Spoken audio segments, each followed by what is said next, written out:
আসন্ন প্রেসিডেন্ট নির্বাচনকে কেন্দ্র করে পর্তুগালে অভিবাসন ইস্যুতে চলছে তোলপাড়। প্রচারণায় অভিবাসনকে হাতিয়ার হিসেবে ব্যবহার করছেন বেশিরভাগ প্রার্থী। এর মধ্যে বাংলাদেশকে কটাক্ষ করে বিলবোর্ডে প্রচারণা চালান দেশটির কট্টরপন্থী নেতা আন্দ্রে ভেঞ্চুরা। রাজনৈতিক দল শেগার এই প্রার্থীকে নিয়ে ক্ষুব্ধ প্রতিক্রিয়া জানিয়েছেন প্রবাসী বাংলাদেশিরা।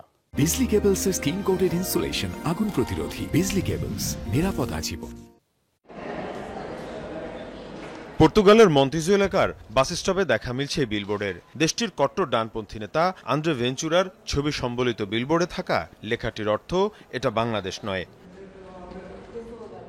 এই ছবি সামাজিক মাধ্যমেও শেয়ার করেন তিনি, যা নিয়ে শুরু হয়েছে তোলপাড়। আগামী বছরের জানুয়ারিতে পর্তুগালে অনুষ্ঠিত হবে প্রেসিডেন্ট নির্বাচন। এবারের ভোটের লড়াইয়ে সবচেয়ে বেশি গুরুত্ব পাচ্ছে অভিবাসন ইস্যুটি। অভিবাসীদের উপর কড়াকড়ি আরোপের প্রতিশ্রুতি দিচ্ছেন বেশিরভাগ প্রার্থী। এই অবস্থায় আন্দ্রে ভেঞ্চুরার এমন পদক্ষেপে হতাশা জানিয়েছেন অনেক প্রবাসী বাংলাদেশি। বাংলাদেশিদেরকে কটাক্ষ করে একজন সরকার দলীয় নেতা এই ধরনের কয়েকটা বিলবোর্ড পর্তুগালের বিভিন্ন জায়গায় স্থাপন করছে। যদি বাংলাদেশ কমিউনিটির কেউ অপরাধ করে তার সুনির্দিষ্ট তদন্ত করে তার বিচার আমরা দাবি করছি, কিন্তু এই কারণে পুরো কমিউনিটি পুরো বাংলাদেশের বিরুদ্ধে সে কথা বলতে পারে না। পর্তুগালে আমাদের অবস্থান হচ্ছে তৃতীয় বা চতুর্থতম। আমাদের পর্তুগালে প্রায় 55,000 বাংলাদেশি আছে, কিন্তু আমাদের চাইতে বেশি ইন্ডিয়ানি, পাকিস্তানি বা নেপালি আছে। তাদেরকে নিয়ে কোনো মাতামাতি হচ্ছে না। পর্তুগালের এবারে নির্বাচনে আলোচিত প্রার্থী 5 জন।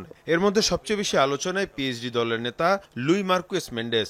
অর্থনৈতিক এবং কূটনৈতিক সংস্কারের বিভিন্ন প্রস্তাব দিয়ে বেশ আলোড়ন তুলেছেন ক্ষমতাসীন দলের এই নেতা।